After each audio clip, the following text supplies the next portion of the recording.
everybody, we're back and we have our next guest with us. We have musician Bill Steer, founder of the mighty Carcass. Welcome to the show, Bill.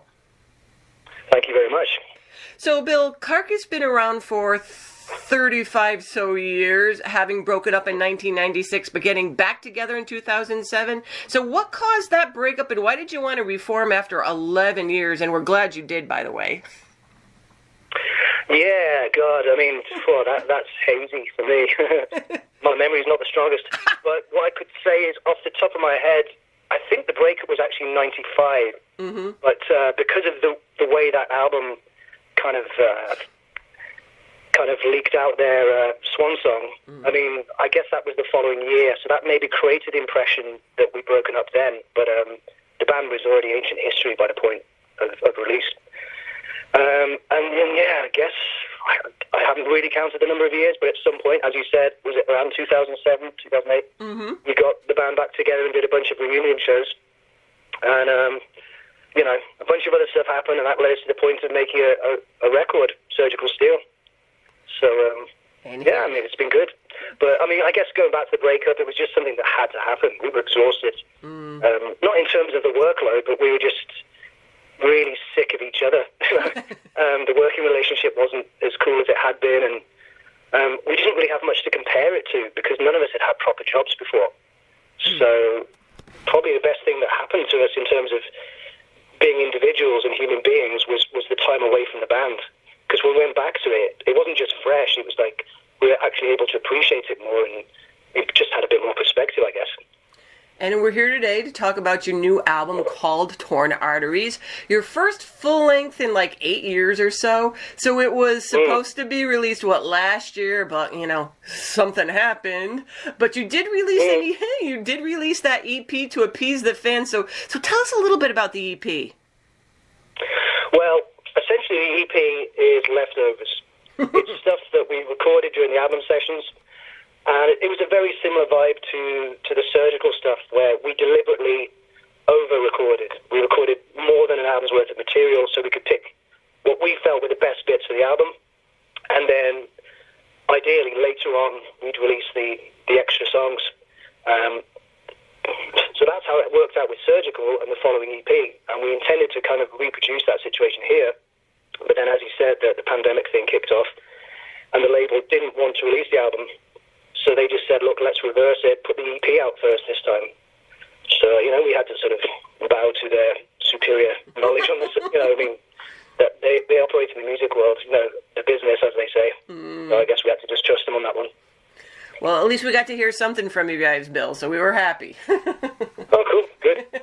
And now looking at the album cover for Torn Arteries, I don't know if it makes me hungry or grossed out. So tell us a little bit about the concept of the cover art. Oh, you know what? I mean, this is one of those questions that comes up a lot, and I always wish Jeff was here to answer, because that was completely his baby. Neither Dan nor myself had any involvement. It was just kind of presented to us when it was finished, and it was more or less a case of, are you okay with this? And we said yes, and off we go. And here we so are. I really have no idea what the intention was behind it. No, I was as surprised as the next person, really. Well, it sure is stand-out-ish, and I kind of think it's cool as hell, But anyways, a little back history on the album name, so tell us about that. Oh, the name? Yeah. Okay, well, I mean, that goes really far back to the mid-'80s, when Ken Owen, our original drummer, and one of my oldest friends, the pair of us were at school together, we were teenagers, and he used to quite regularly bring in lyrics. I mean, we did have some kind of band happening around that period, like an early attempt at Carcass, but it wasn't too serious. But he would bring in these lyrics, and some of them ended up being used in, the band when it started properly, and maybe some of them on the first record too. But one day he brought in a cassette, and it was a recording he'd made in his bedroom, really rough and ready, two really cheap cassette recorders.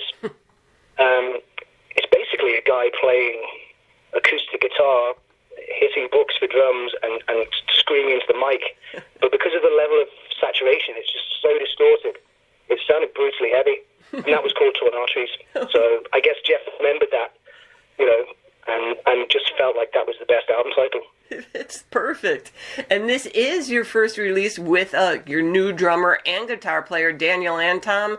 So did the dynamic of the band change at all with their additions? I mean, did it change any way of how you go about writing musically or anything, Bill?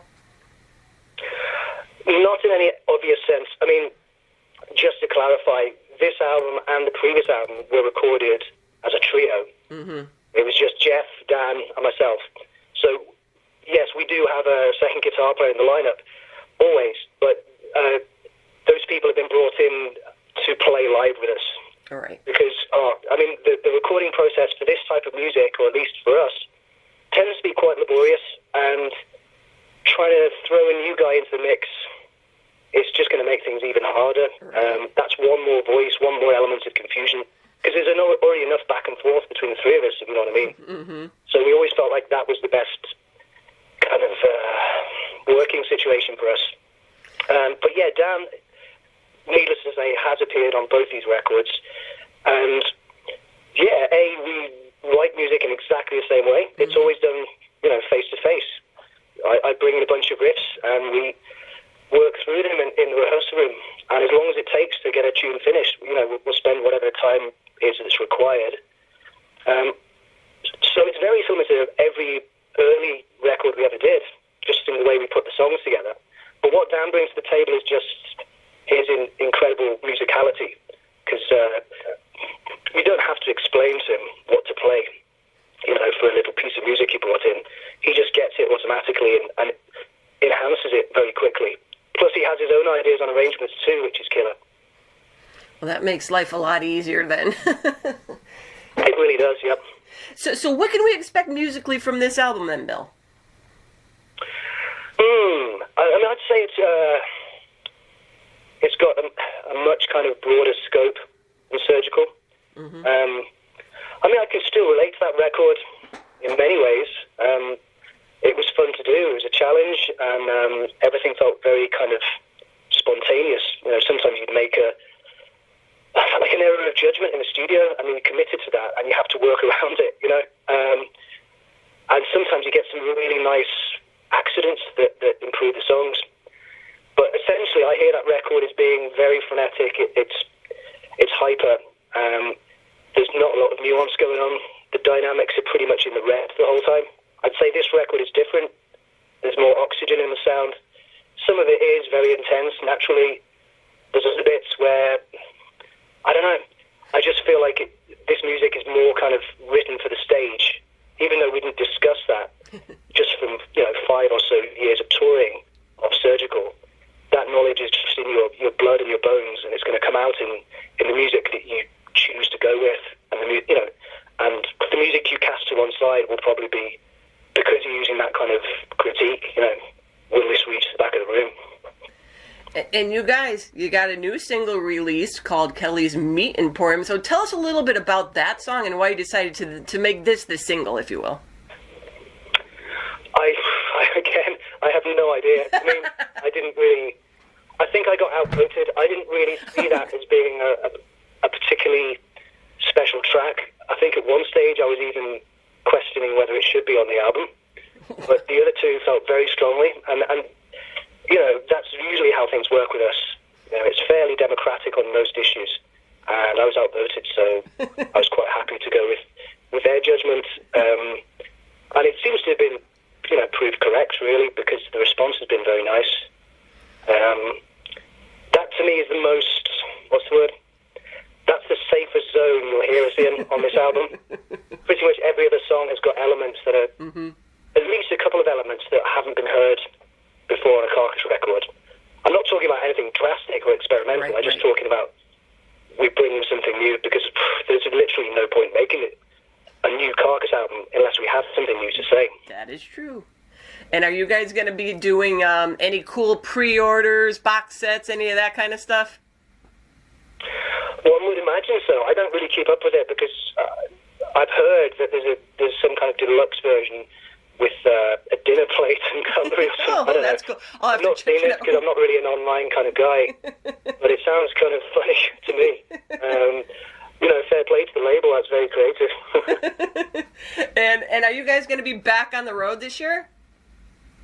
We'd love to be. be. I mean, we were slotted in there on that Behemoth Arch Enemy European tour.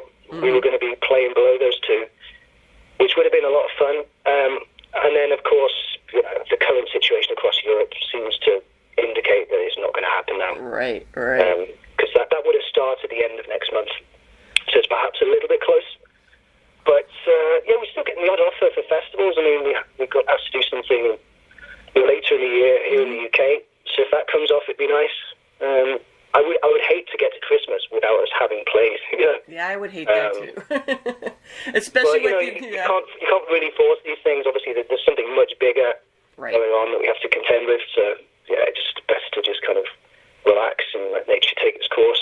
There you go. And there we go. Carcass have a new album being released next month off of Nuclear Blast Records called Torn Arteries. We're going to be hearing some of it tonight for all of you to check out. And Bill, thank you for taking the time to talk with us today. And we wish you and the band all the best. My pleasure. Thank you so much.